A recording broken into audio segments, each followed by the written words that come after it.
No, buenas tardes, mi nombre es Osvaldo Carrasco García y hoy explicaré las aplicaciones de los temas vistos en el reto de implementación de sistemas mecatrónicos para la creación del reto de que son los bike rollers para atletas de alto rendimiento. Y bueno, en este bloque he aprendido varios temas que pude identificar que podrían funcionar como una posible solución interactiva, bueno, a la parte interactiva y a la energética del sistema.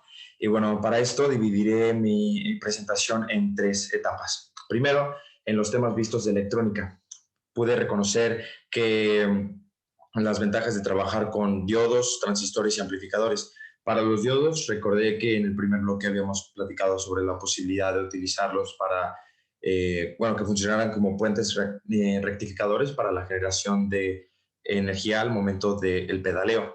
Esto sería para poder convertir la corriente alterna entregada por el alternador. Este arreglo de diodos estaría acompañado con una resistencia limitadora y con un capacitor para entregar el voltaje de corriente directa necesario para el funcionamiento del resto del sistema. También se podría incluir diodos Cerner que funcionarían para la protección de los dispositivos electrónicos como el microcontrolador. Como vimos en clase, estos podrían funcionar como fusibles, ya que explotan si son sometidos a corrientes muy altas o si llegan a haber polarizaciones equivocadas o si existen sobrecargas accidentales que si no llegaran, o sea, si no explotaran, si el CERN no estuviera ahí, podría costar la integridad de todo el sistema. Y bueno, por supuesto, también está el uso de los LEDs. Vimos cómo sería su conexión en arreglo serial. Vimos cómo diseñar su resistencia limitadora para asegurarnos de que prendieran y para también controlar su polarización teniendo en cuenta el diferente color que tiene cada uno. Y bueno, todo esto obviamente sería diseñado y creado en Multisim, que ha sido de gran ayuda para que no hubieran accidentes en los circuitos armados y pues, por supuesto para también comprobar que los cálculos hechos hayan sido los correctos. No, esto es muy importante ya que como vimos con los diferentes arreglos de los transistores, no siempre se pueden hacer las mismas suposiciones o las mismas aproximaciones, o incluso no siempre funcionan las mismas ecuaciones para el voltaje, para conseguir el voltaje base, el colector, emisor y así también para las corrientes.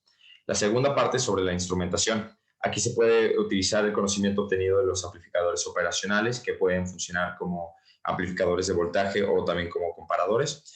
Y también pues, hay que considerar que si el voltaje del pedaleo que ya habíamos mencionado no es el suficiente o se desea que el atleta no tenga que exigirse tanto para energizar el sistema, se utilizaría un amplificador operacional que gracias a su alta impedancia de entrada y su baja impedancia de salida, se permitiría tener una ganancia de voltaje dependiendo de las resistencias de retroalimentación suficiente para energizar el sistema sin problemas.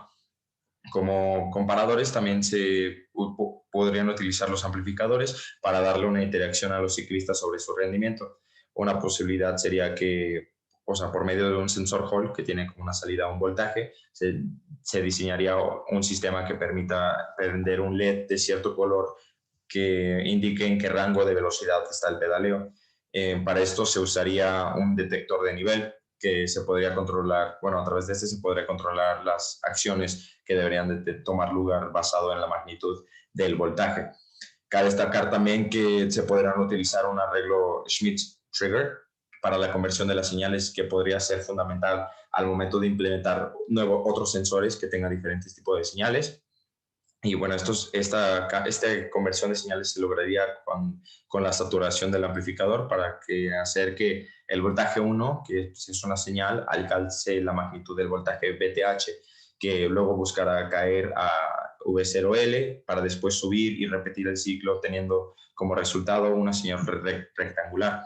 Aún así, todo esto se simularía en el osciloscopio multisim para ver que las señales de salida sí están siendo como nosotros las queremos que fueran. Y bueno, por último, en la parte de microcontroladores, identifiqué que por medio del programa de MPLAB se podría manipular la información que llega de las entradas y emitir ciertas acciones que nosotros podremos controlar para las salidas. Y bueno, como vimos en clases, por medio del PKIT 3 se podría integrar Bueno, y el PIC 18F4321 se podría integrar en el protoboard que utilizaríamos para la parte de instrumentación. Y bueno, esta es una clara representación de que el objetivo de la materia claramente se cumplió, ya que se estarían implementando las tres ramas para poder lograr el reto. Y bueno, el microcontrolador lo que se encargaría sería poder visualizar los dígitos de una variable medida, como por ejemplo la velocidad. Con él se controlaría pues, la pantalla de LCD, donde el atleta podría recibir una retroalimentación de su rendimiento.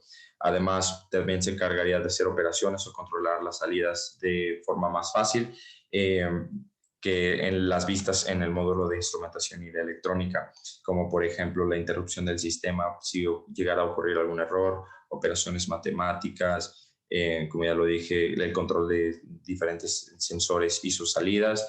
Y bueno, de mi parte ha sido todo. Muchas gracias.